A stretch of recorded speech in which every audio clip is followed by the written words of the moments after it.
إلى حضرة النبي المصطفى محمد رسول الله صلى الله عليه وسلم وعلى آله وصحبه وعلى آله وصحبه من الأنبياء والمرسلين وصحبه رسولهم وجميع الملائكة المقربين سيدنا أبي بكر الجيلاني ورسوله وفضله إلى حضرة النبي المصطفى محمد صلى الله عليه وسلم وذريته وأهل البيت والصالحين والصالحين وإمام غزالي وأبي يزيد البسطامي وسيد القادر الجيلاني وسيد مشايخنا محمد بهاء بن أويس وأبي شمس الدين ومحمد خليل بangkalan وسيد صديق عبد الله وجميع الكتب الأقطاب وإمام أولياء والأوتاد والأبدال وجر المقابر ورجال البيت المتفقين khususan Saiful Wilayah Sungai Raya Presiden.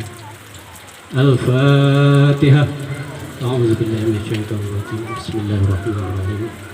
Alhamdulillahirabbil alamin. Arrahmanir rahim. Maliki yaumiddin. Iyyaka na'budu wa iyyaka nasta'in. Ihdinas siratal mustaqim. Siratal ladzina an'amta 'alaihim ghairil maghdubi 'alaihim waladdallin. Amin. Assalamualaikum warahmatullahi wabarakatuh. La ilaha illallah, la mawjuda illallah. La ilaha illallah, la ma'buda illallah.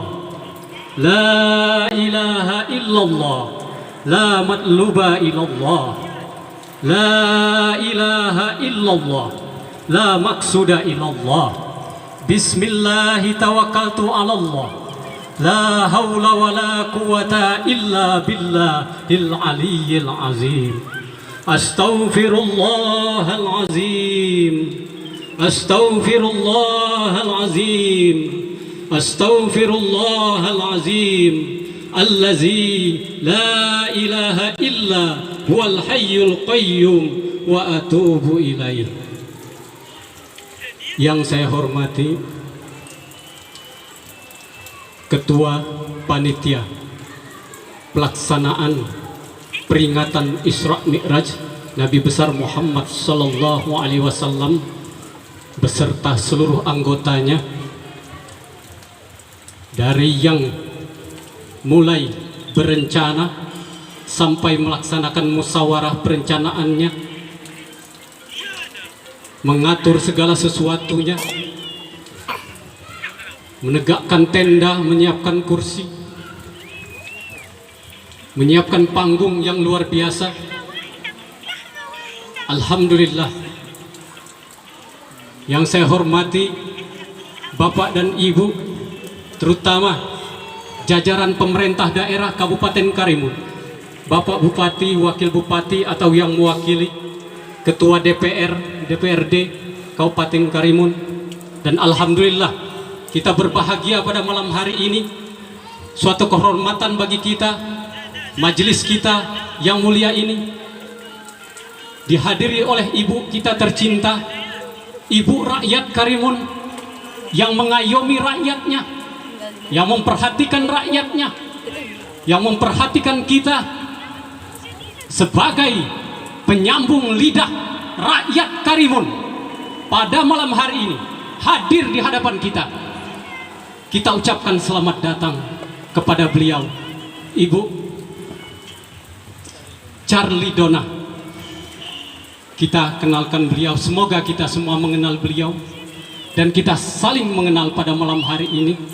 Kita sambung silaturahmi kita, walaupun tangan kita tidak bersalaman, insya Allah hati kita sudah bersalaman semua. Amin, Allahumma amin. Semoga silaturahmi ini akan membawa berkah dari saat ini sampai ke masa-masa yang akan datang. Amin, Allahumma amin. Alhamdulillah. Semua para hadirin jamaah yang saya hormati, bersyukur kita kehadiran Allah Subhanahu wa Ta'ala. Alhamdulillah, alhamdulillah, alhamdulillah. Tidak cukup rasanya ungkapan kita alhamdulillah ini, tetapi Allah telah memberikan kalimat yang singkat ini. Apabila kita ucapkan ini langsung dari Allah. tanpa perantara sampai ke kita. Tidak ada yang kebetulan. La tataharraka zarratun illa biiznillah. Apa yang terucap, apa yang terkata, apa yang kita langkahkan kaki kita, gerakan tangan kita, lidah kita, mulut kita, tidak ada yang kebetulan. Malam hari ini kita melangkahkan kaki dari rumah sampai di sini adalah kehendak Allah. La ilaha illallah, la maujuda illallah. Di sini kita berada hasil pekerjaan Allah. Itu harus kita iktikadkan di dalam hati kita. Tauhid kita, benarkan tauhid kita. Bukan kekuatan kita, bukan kekuatan siapapun, bukan kekuatan malaikat dan iblis dan sebagainya, tapi Allah langsung bersama kita tanpa perantara. Karena prasangka kita saja bahwa kita ada perantara dengan Allah. Tidak ada yang menghalangi kita dari Allah. Alhamdulillah, bersyukur kita pada malam hari ini. Rasa syukur kita kepada Allah Subhanahu wa taala. Syukur yang pertama kita adalah kita hidup. Sifat Allah Al-Hayat. Kalau tidak ada sifat Allah Al-Hayat, maka malam ini kita tidak bisa hadir di sini.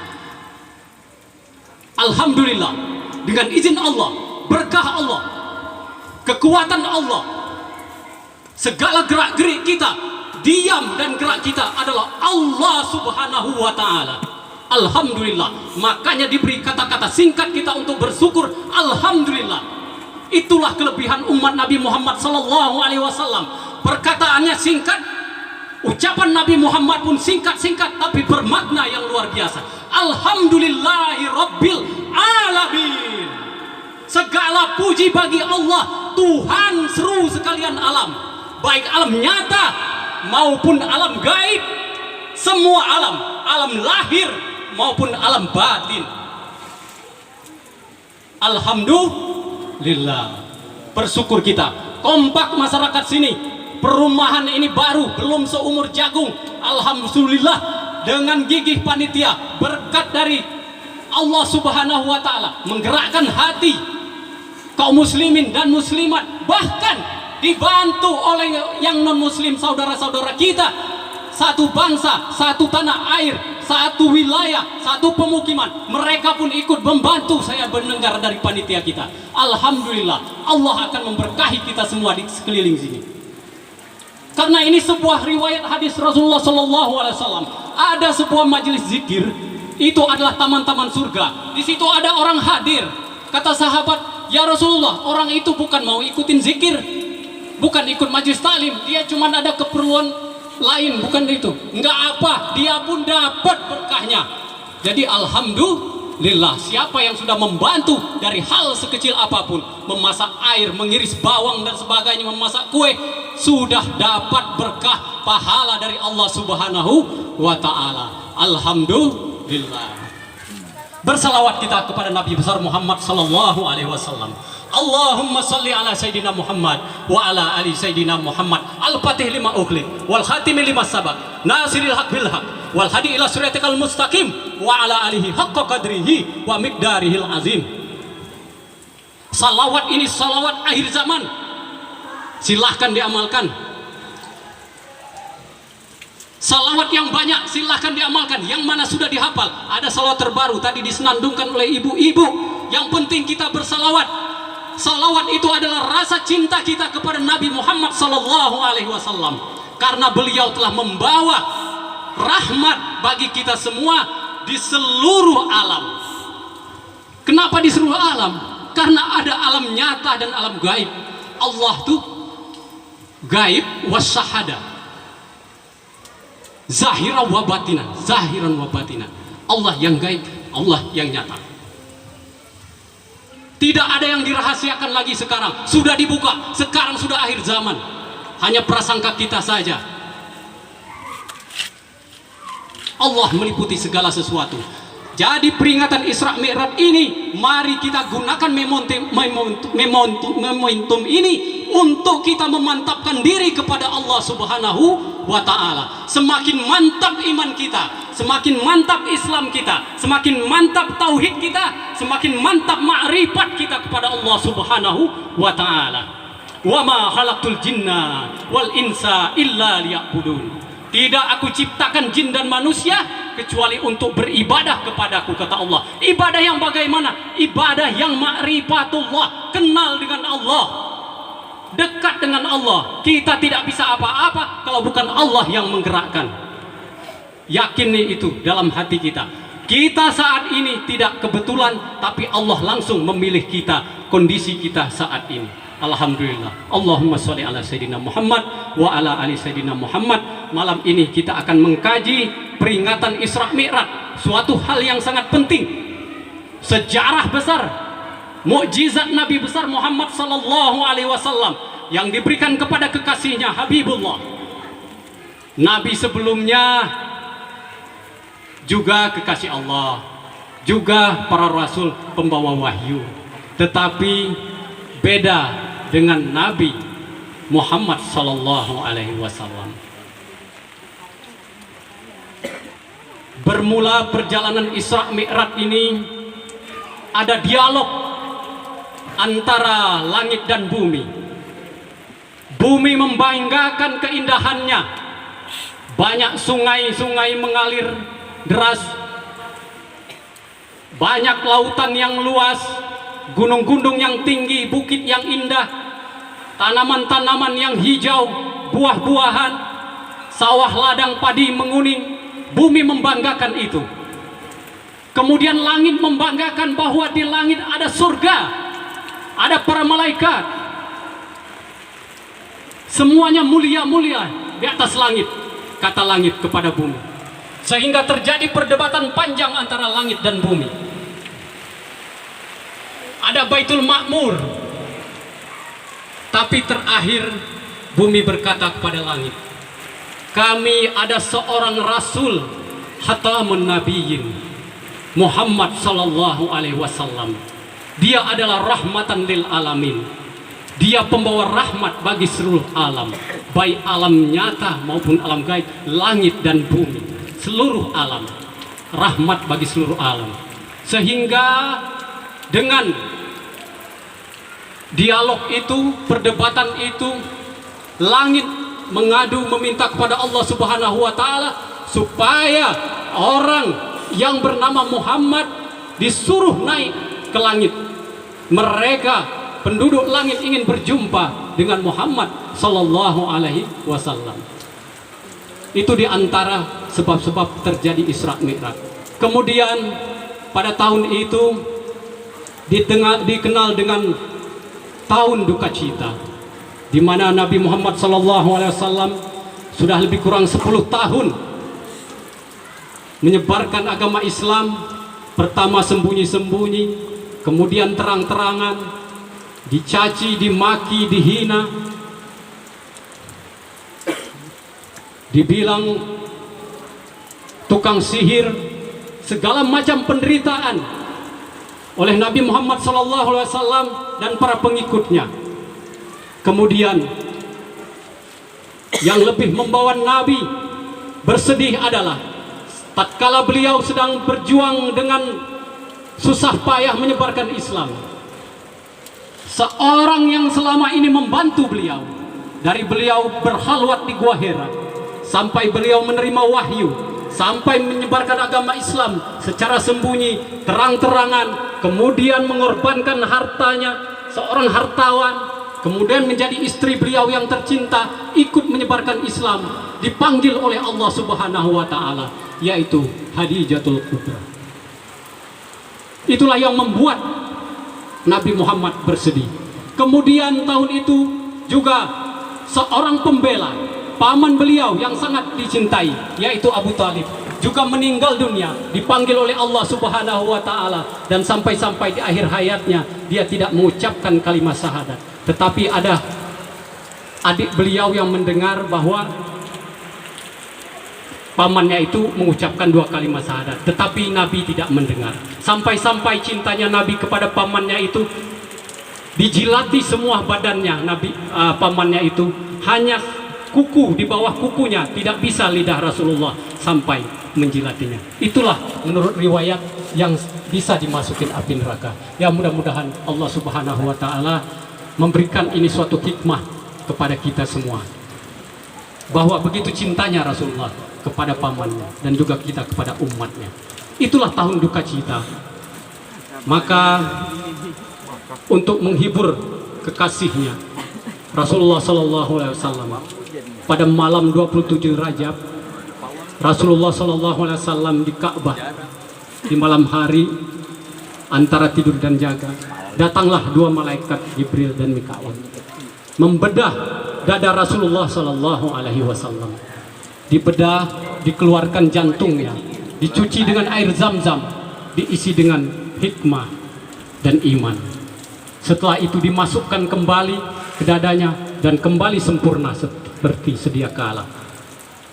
Ini adalah kali yang kedua Rasulullah Sallallahu Alaihi Wasallam dibedah dadanya oleh malaikat. Karena waktu beliau berumur 6 tahun, beliau juga dibelah dadanya dan dibersihkan hati beliau dan diisi dengan hikmah dan iman serta ilmu.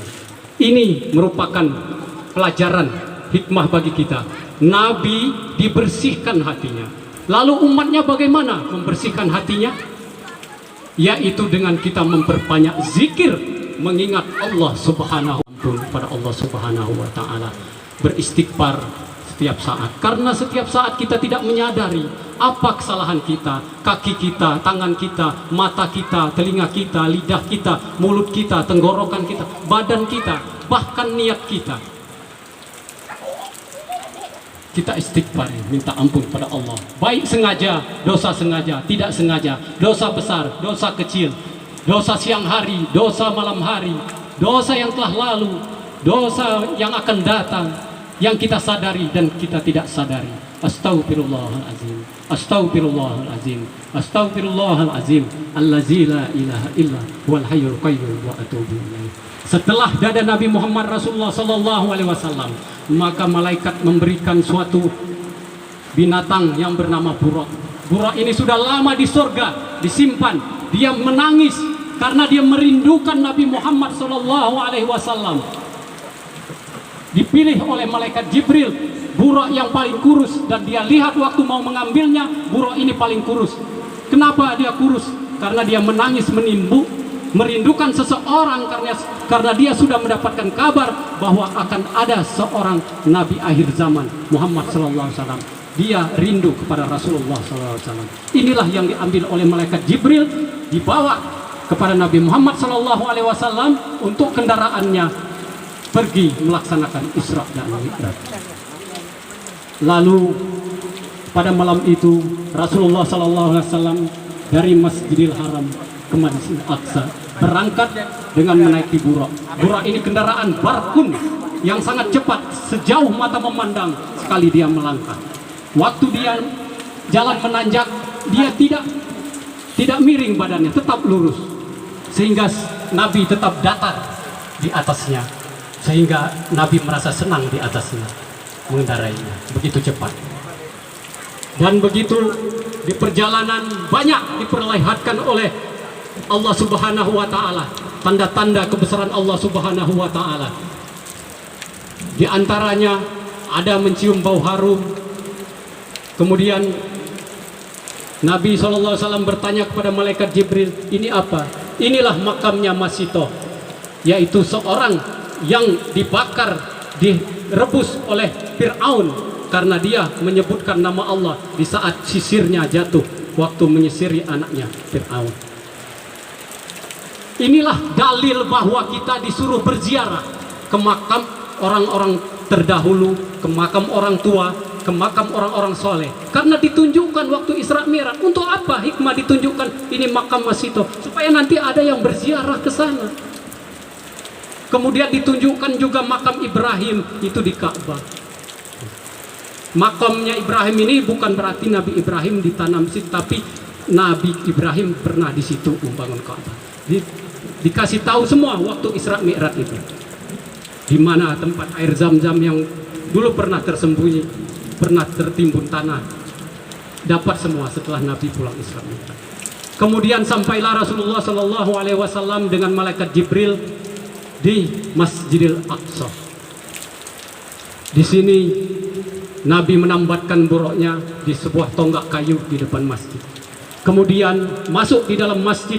Rupanya di dalam Masjidil Aqsa itu sudah menunggu semua arwah para rasul dan para nabi terdahulu dari zaman Nabi Adam sampai zamannya Rasulullah diturunkan, semua berkumpul di sana. Para nabi, rasul, orang-orang soleh, semua berkumpul di situ dan memperkenalkan diri masing-masing, memperkenalkan diri dengan kehebatannya, mukjizat yang diberikan masing-masing. Nabi Musa menunjukkan mukjizatnya. Saya adalah Musa alaihissalam yang membelah lautan, menaklukkan Fir'aun. Dan Khalilullah, Kalamullah, berbicara langsung dengan Allah. Nabi Ibrahim juga memperkenalkan diri, dia adalah Khalilullah. Kemudian Nabi Isa memperkenalkan diri, Ruhullah. Begitu juga nabi-nabi yang lain berkenalan. Barulah yang terakhir Nabi Muhammad SAW disuruh memperkenalkan diri. Dia adalah khataman nabi, nabi terakhir, pembawa risalah, penutup akhir zaman. Dialah penyempurna semua nabi-nabi dan rasul sebelumnya. Dia memperkenalkan diri. Akhirnya semua nabi itu mengakui bahwa betul-betul Nabi Muhammad mempunyai kelebihan-kelebihan dibandingkan mereka. Kemudian pada saat itu tibalah waktu sholat dan semua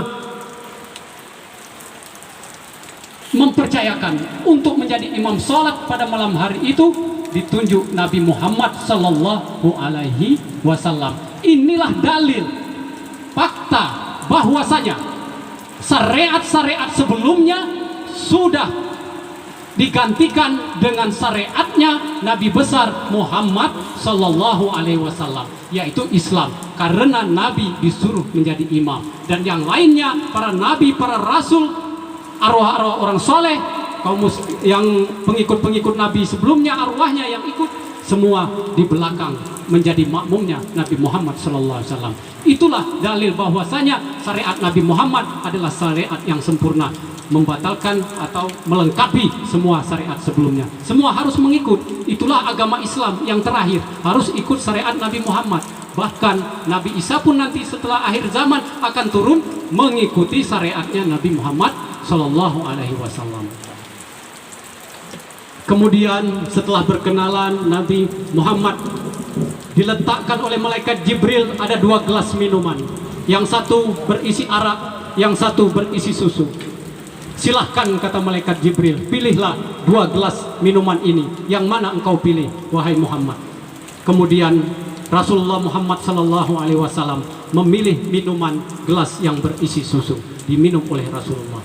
Setelah beliau meminumnya, malaikat Jibril berkata, Alhamdulillah, engkau telah memilih yang terbaik untuk umatmu, sehingga umatmu nanti akan menjadi baik, menjadi sehat, menjadi sempurna. Kalau tadinya engkau memilih arak, maka umatmu akan banyak yang mabuk-mabukan dan seperti umat-umat sebelumnya. Maka air susu adalah untuk kesehatan.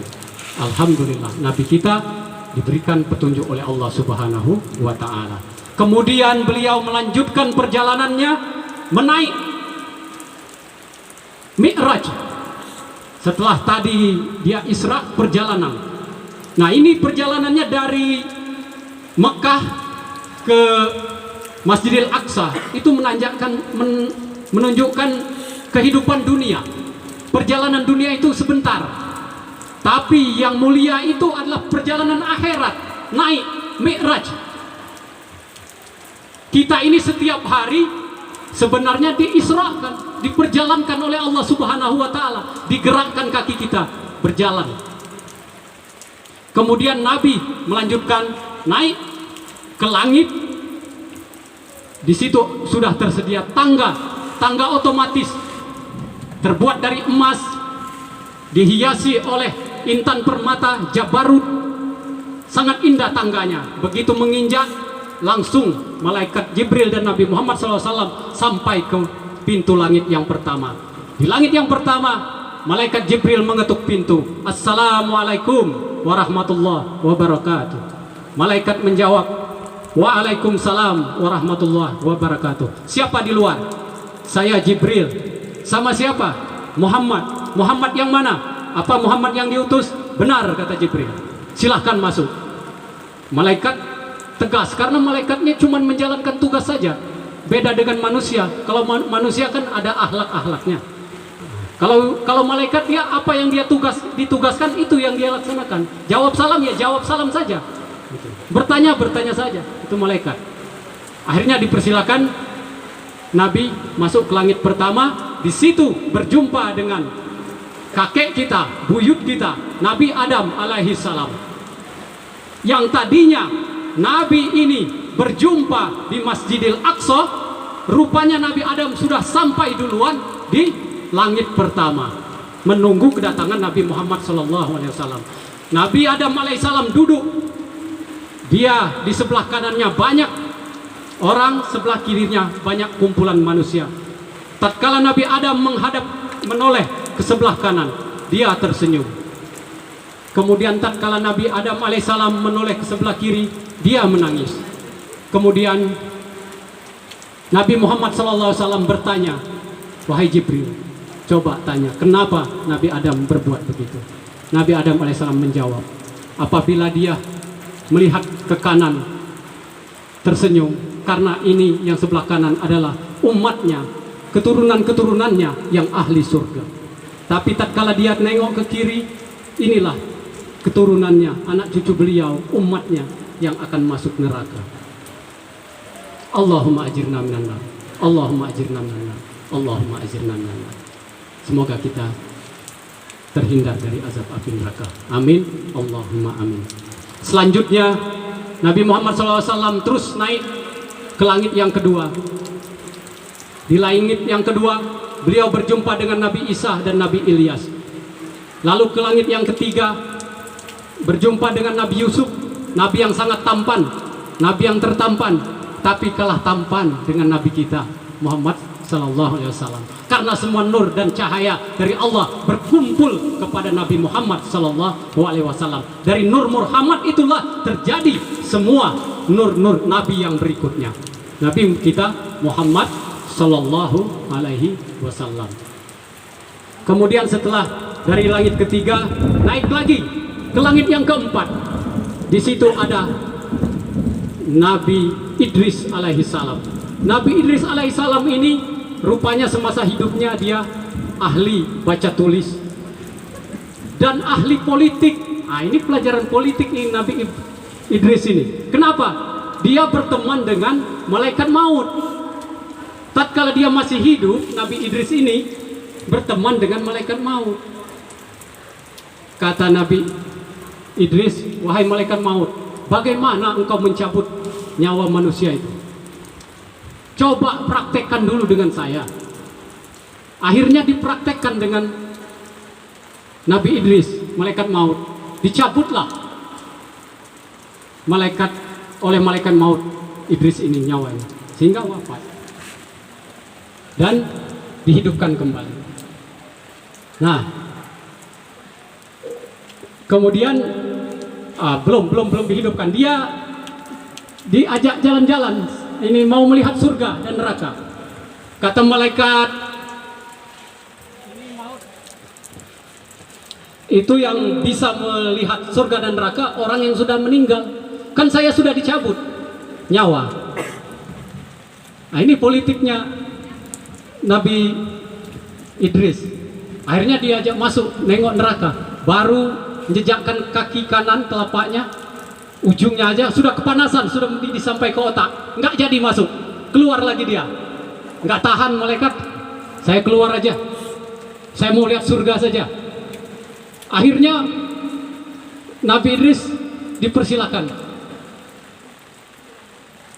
melihat surga, memberi salam kepada malaikat penjaga surga.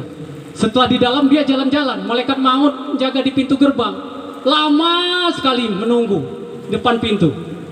Rupanya nggak keluar-keluar Nabi Idris ini di dalam surga, keliling-keliling melihat bidadari dan keindahan-keindahannya, tanaman, makanan, buah-buahan. Akhirnya protes malaikat maut, ya malaikat Ridwan, tolong panggilkan Nabi Idris. Dipanggil, suruh keluar.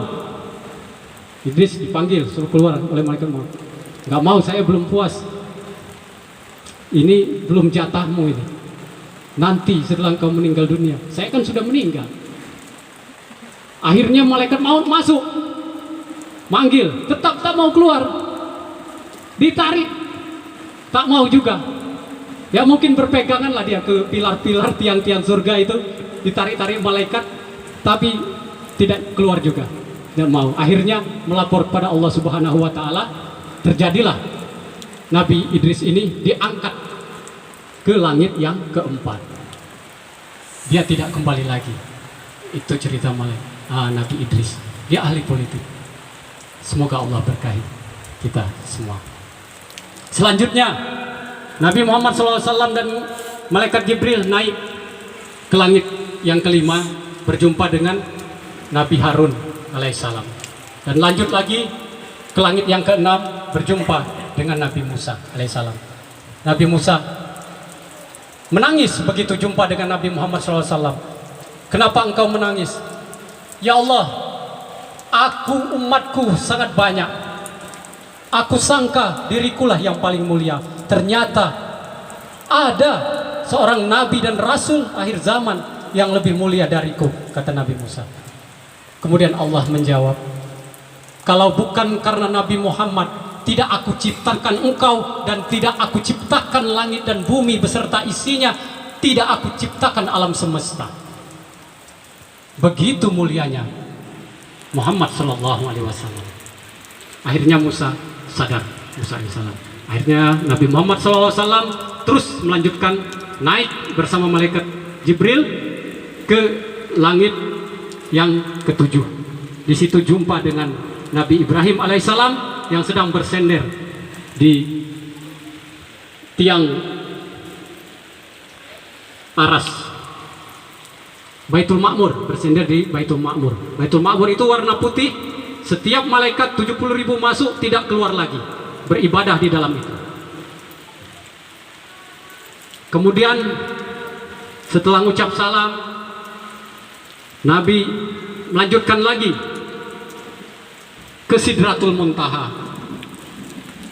Sidratul Muntaha ini adalah pohon yang daunnya itu bertuliskan semua takdir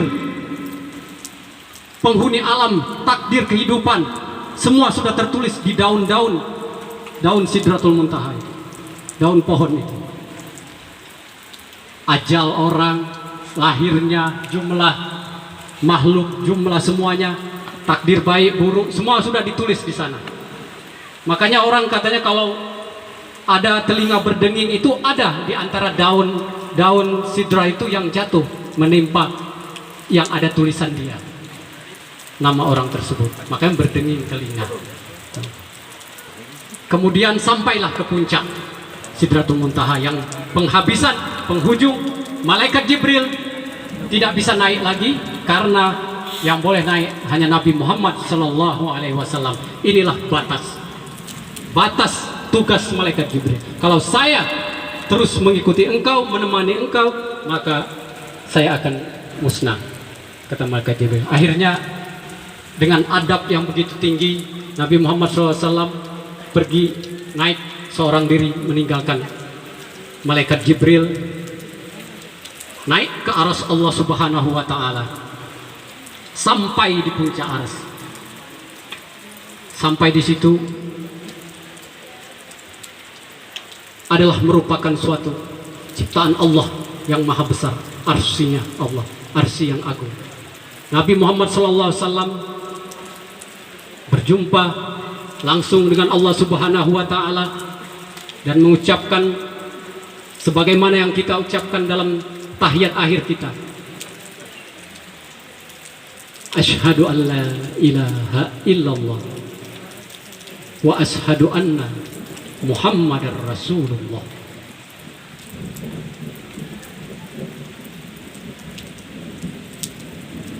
Nabi Muhammad SAW mempunyai kelebihan dari nabi-nabi yang lain.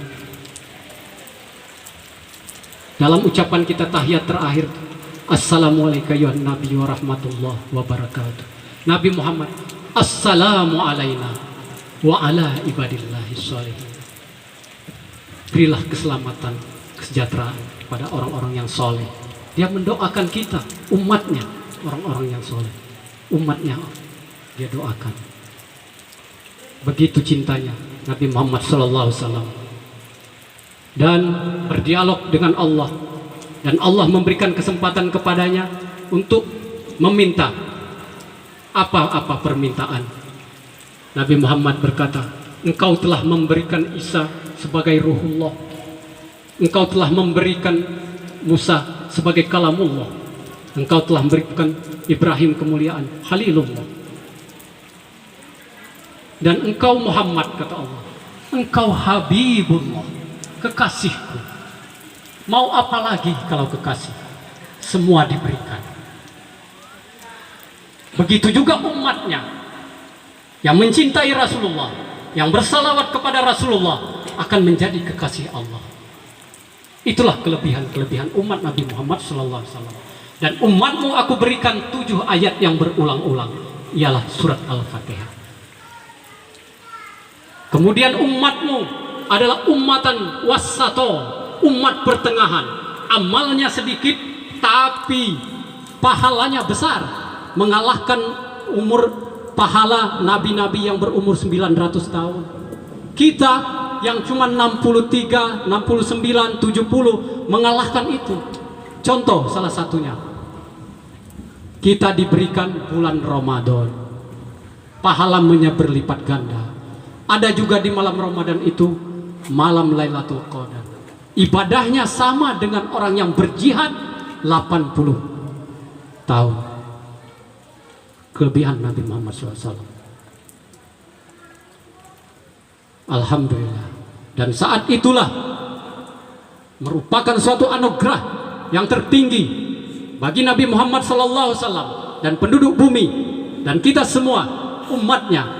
Hadiah terindah dari Allah Subhanahu wa Ta'ala, yang bagi kita yang sudah memahami, inilah hadiah terindah dari Allah Subhanahu wa Ta'ala, yaitu perintah salat 5 waktu sehari semalam. Yang pertama diberikan oleh Allah Subhanahu wa Ta'ala, diperintahkan 50 waktu dalam sehari semalam.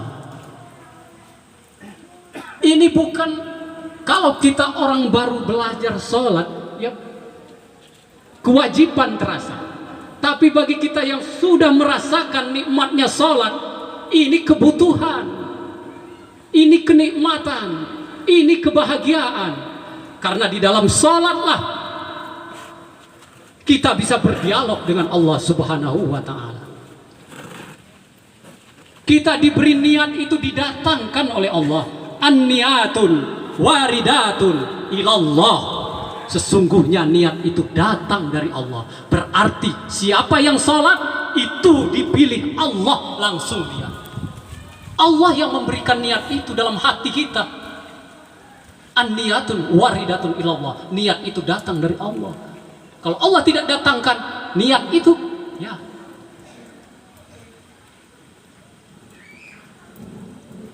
kecewa kalau dia menyadari, sedih, tidak dapat bagian itu, tidak dapat keindahan, tidak dapat kebahagiaan, tidak dapat nikmat yang terbesar, bisa berjumpa dengan Allah Subhanahu wa Ta'ala. Sholat tatkala takbiratul ihram itu hukumnya ihrum tubdil mi'raj. Ihrum haram ingat kepada yang lain selain Allah. Tabdil terganti jasad yang kasar kepada jasad yang halus. Mi'raj naik melayangkan diri kepada zat Allah Subhanahu wa Ta'ala. Inilah makanya pelajaran Islam itu ada syariat, ada tarekat, ada hakikat, ada makrifat, digabung jadi satu dalam sholat.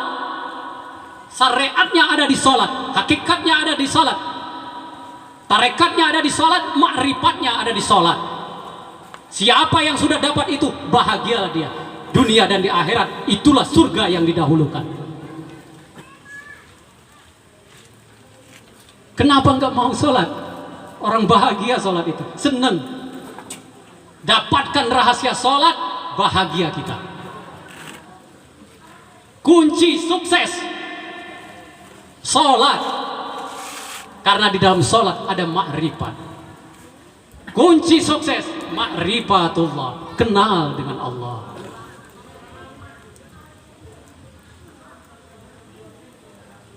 Ini saya gabung kajiannya.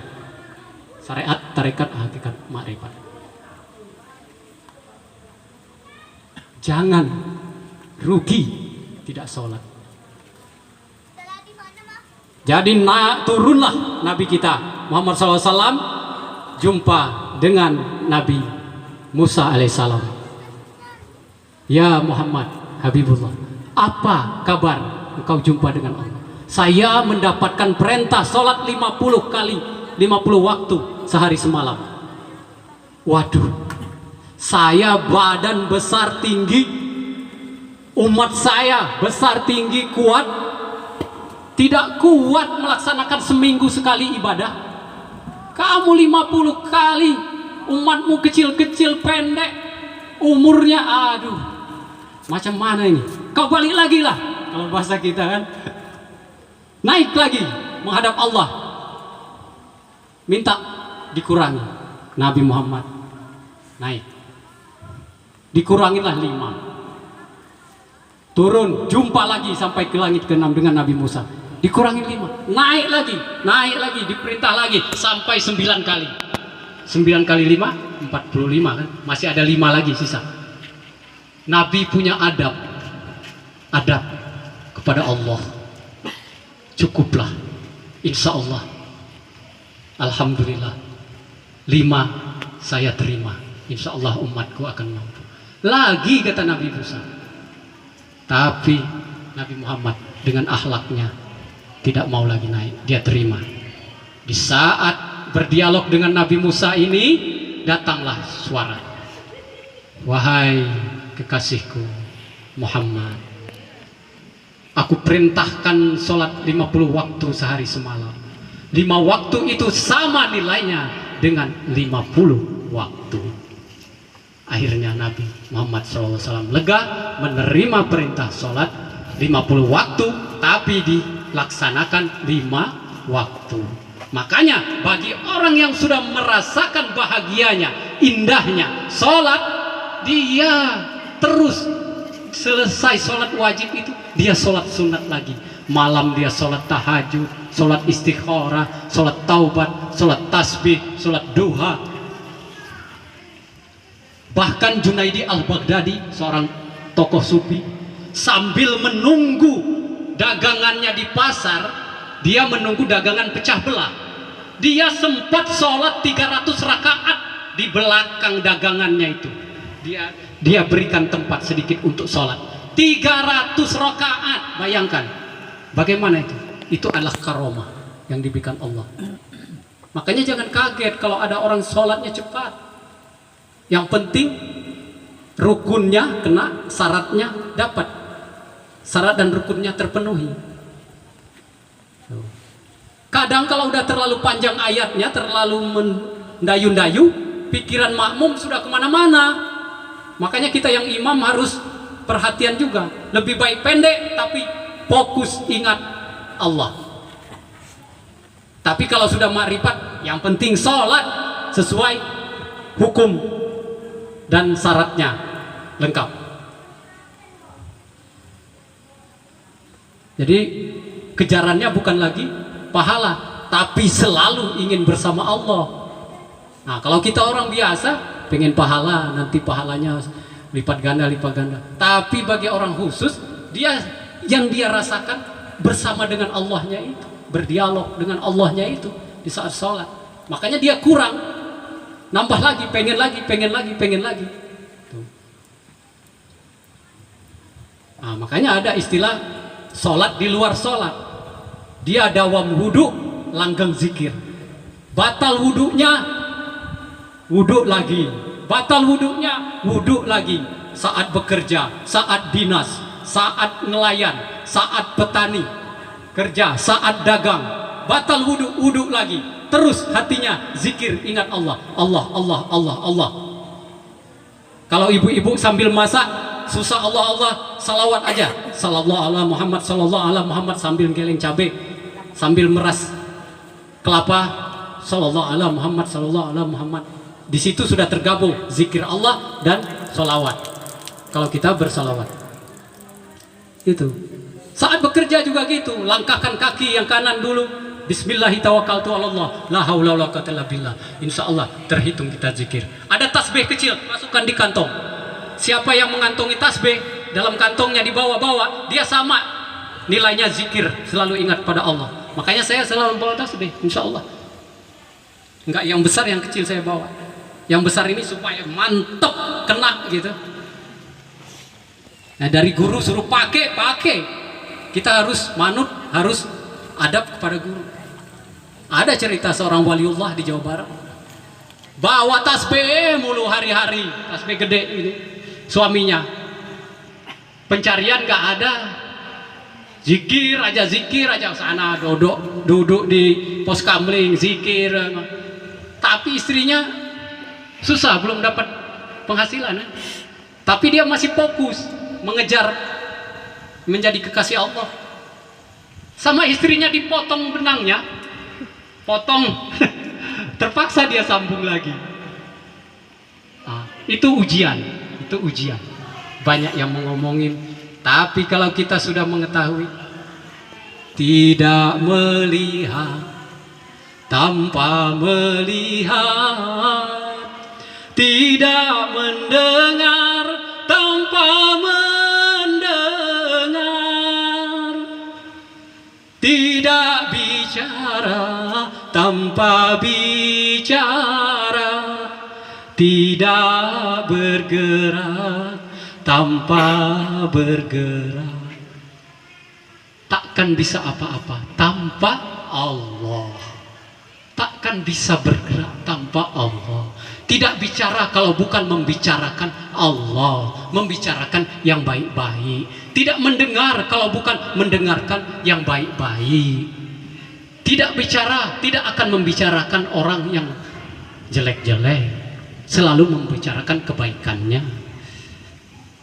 Tidak melangkah kalau bukan karena Allah, tidak melangkah ke tempat maksiat, selalu melangkah ke musola, ke masjid, ke majlis taklim, selalu bersama Allah.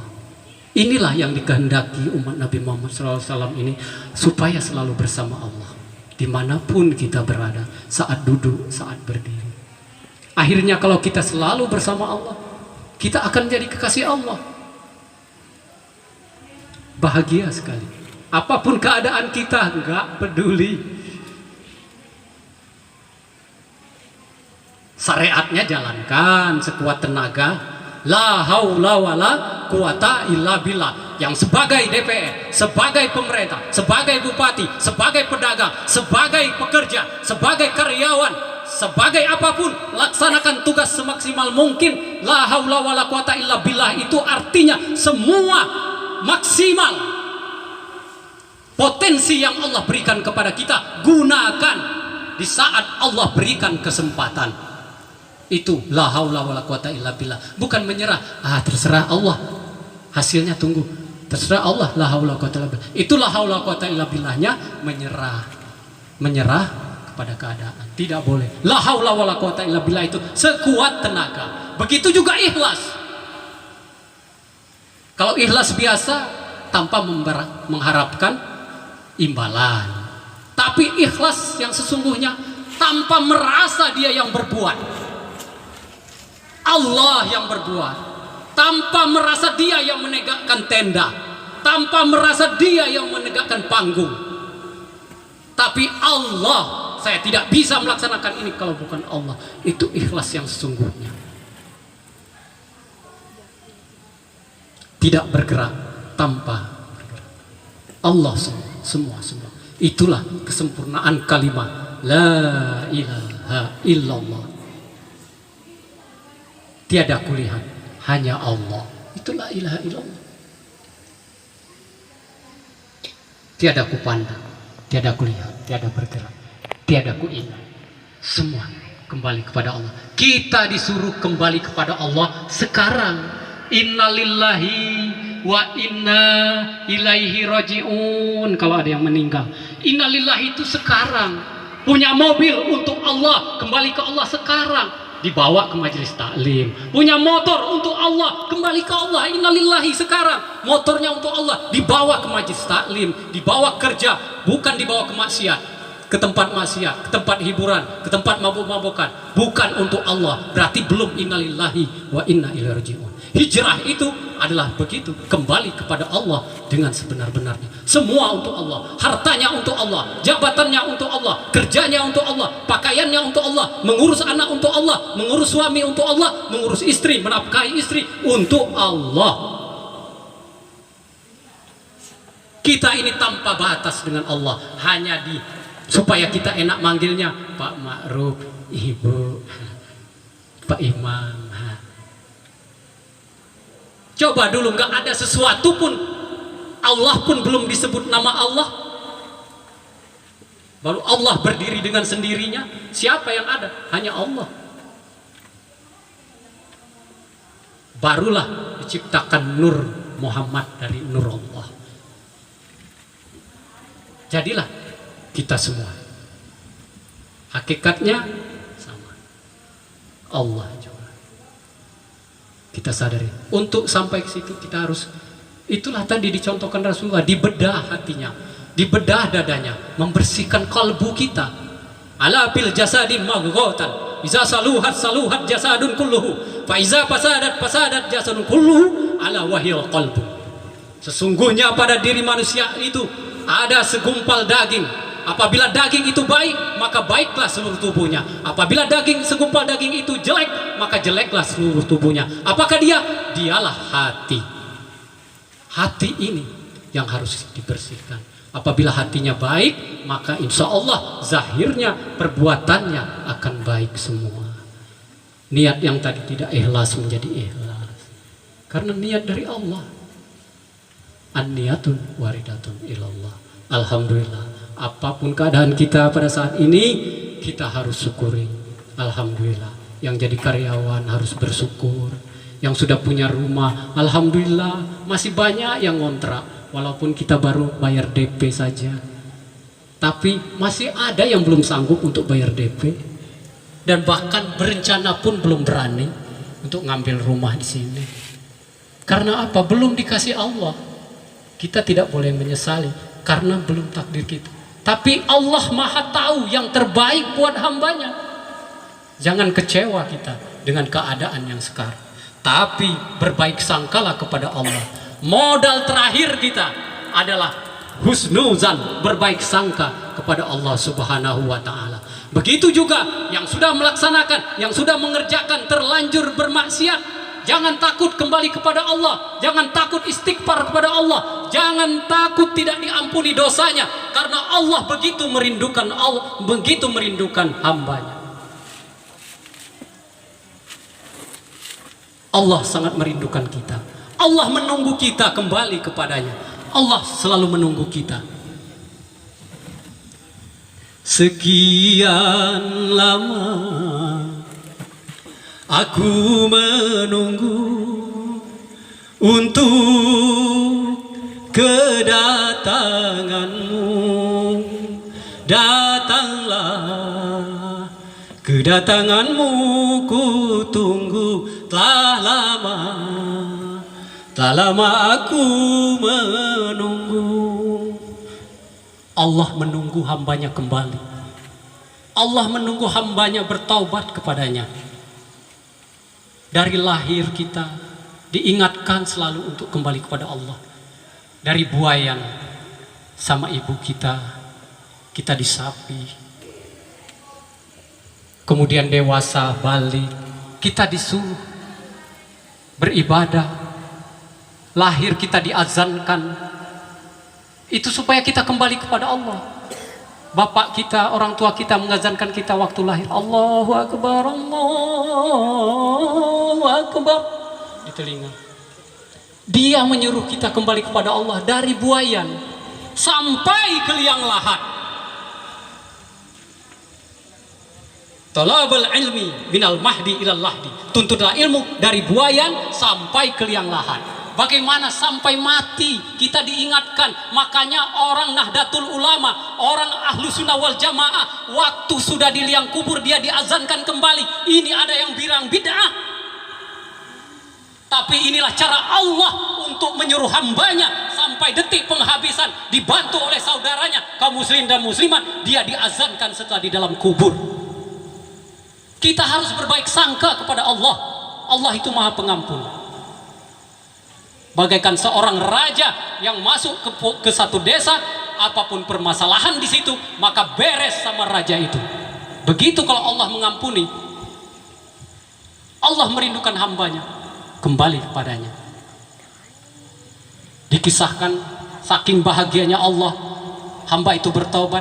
Ada yang seorang kehilangan ontanya di padang pasir,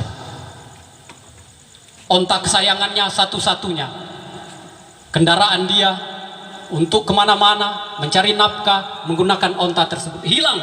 Dia mencari, sudah letih, akhirnya dia bersender di sebatang pohon di padang pasir. Sudah letih, sudah mau mencari kemana lagi. Bukit pasir sudah naik, lembah sudah diturun. Tiba-tiba dia sedang nyender situ antara tidur dan jaga, datanglah di depannya, di hadapannya, ontanya yang dicari-carinya. Sampai dia berkata, "Ya Allah, Engkau hambaku, akulah Tuhanmu." Terbalik dia berbicara, karena riangnya, senangnya, kembalinya onta kesayangannya kepadanya. Begitu Allah senangnya kepada hamba yang bertobat kepadanya. Mari kita bertobat kepada Allah Subhanahu wa Ta'ala dari dosa-dosa kita, baik sengaja maupun tidak sengaja. Selalu kita merasa berdosa, kadang prasangka kita, kadang tidak sengaja membicarakan orang lain. Astagfirullah, astagfirullah, astagfirullah.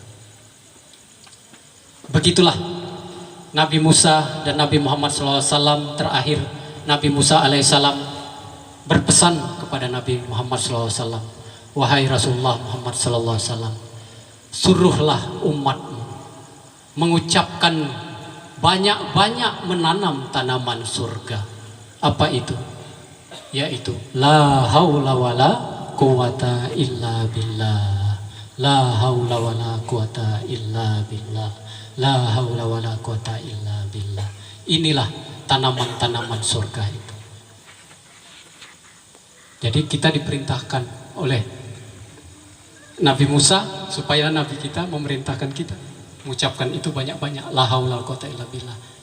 Ini banyak riwayat tentang la haula wala quwata illa billah. Ada suatu desa, suatu kampung yang sudah maksiat, sudah luar biasa, sampai-sampai malaikat Jibril mau membalikkan desa itu, melapor dulu tapi kepada Allah.